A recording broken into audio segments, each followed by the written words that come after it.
हमारे लंग्स यानी कि फेफड़ों के भीतर लगभग 50 करोड़ एयर सैक यानी कि वायुकोश होता है, जिनका पूरा एरिया लगभग 85 स्क्वायर मीटर होता है। इन सैक्स को एल्वियोलाई कहा जाता है और इन्हीं के माध्यम से हम अपने शरीर के लिए ज़रूरी ऑक्सीजन की पूर्ति करते हैं। तो आज हम जानेंगे हमारे शरीर के एकमात्र ऑर्गन जो कि पानी में तैर सकता है उसके बारे में, और वो ऑर्गन है लंग यानी कि फेफड़ा। हमारे रिब केज के अंदर हार्ट के दोनों तरफ दो लंग्स होते हैं।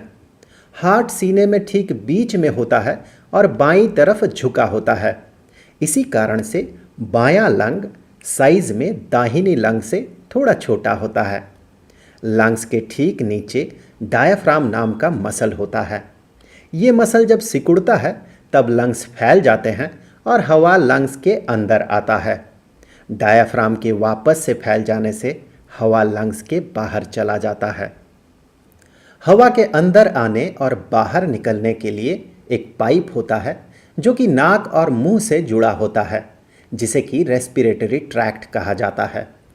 हम इसे इसके स्ट्रक्चर के हिसाब से कई हिस्सों में बांट सकते हैं, जिसकी शुरुआत नाक से होती है, फिर नेजल कैविटी होते हुए फेरिंग्स, लैरिंग्स, ट्रेकिया, ब्रोंकाई, ब्रोंक्यूल्स और अंत में एल्वियोलाई। जब हम सांस भरते हैं तो हवा नाक से होते हुए नेजल कैविटी में पहुंचता है, जहां का म्यूकस फिल्टर का काम करता है और हवा में मौजूद धूल, पल्यूटेंट्स और बाकी हार्मफुल कंपोनेंट्स को अब्जॉर्ब करता है। फिर हवा पहुंचता है फेरिंग्स में, जो कि एक जंक्शन होता है। यहाँ पर मुंह का पाइप भी आकर मिलता है और इसी के कारण हम मुंह से भी सांस भर पाते हैं। अब मुंह से तो हम खाना भी खाते हैं, वो खाना अगर लंग्स में चला जाए तो हमारी मौत भी हो सकती है। इसी से बचने के लिए फेरिंग्स के निचले हिस्से में एपिग्लोटिस नाम का एक वल्व होता है। सांस भरते समय वो खुलता है, जिससे सांस लंग्स में पहुंचता है, और खाना खाते समय वो बंद हो जाता है, जिससे खाना लंग्स में न जाकर स्टमक में पहुंचता है। यहाँ से हवा लैरिंग्स में पहुंचता है। इसे वॉइस बॉक्स भी कहा जाता है, क्योंकि इसी के मदद से हम अलग अलग आवाज़ें निकाल पाते हैं।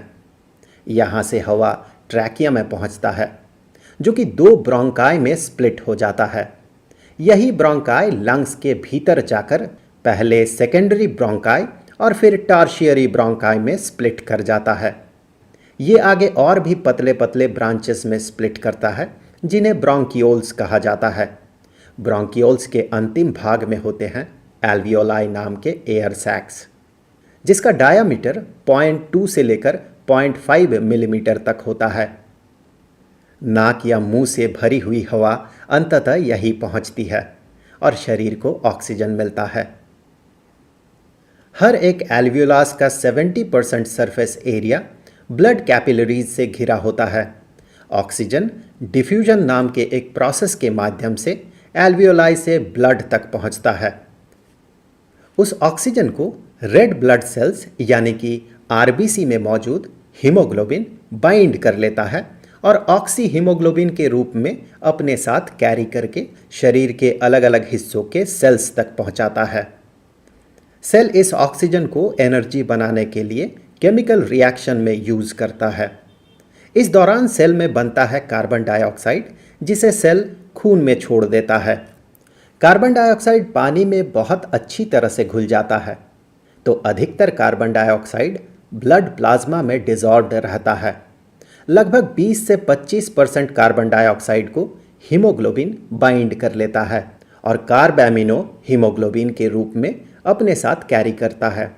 यही खून जब एल्वियोलार कैपिलरी तक पहुंचता है तो कार्बन डाइऑक्साइड डिफ्यूजन के माध्यम से ही खून से निकलकर एल्वियोलास तक चला जाता है। जब हम सांस छोड़ते हैं तब यही कार्बन डाइऑक्साइड उसी रेस्पिरेटरी ट्रैक्ट से होते हुए नाक या मुंह से बाहर निकल जाता है। तो लंग्स शरीर में ऑक्सीजन पहुंचाने के लिए और कार्बन डाइऑक्साइड को बाहर निकालने के लिए बहुत ही इम्पॉर्टेंट ऑर्गन है। लेकिन उस ऑक्सीजन को शरीर के अलग अलग हिस्सों तक पहुंचाने के लिए खून एक इम्पॉर्टेंट पार्ट है। अब खून में सिर्फ आरबीसी तो नहीं होता, और भी बहुत सारे कंपोनेंट से खून बनता है।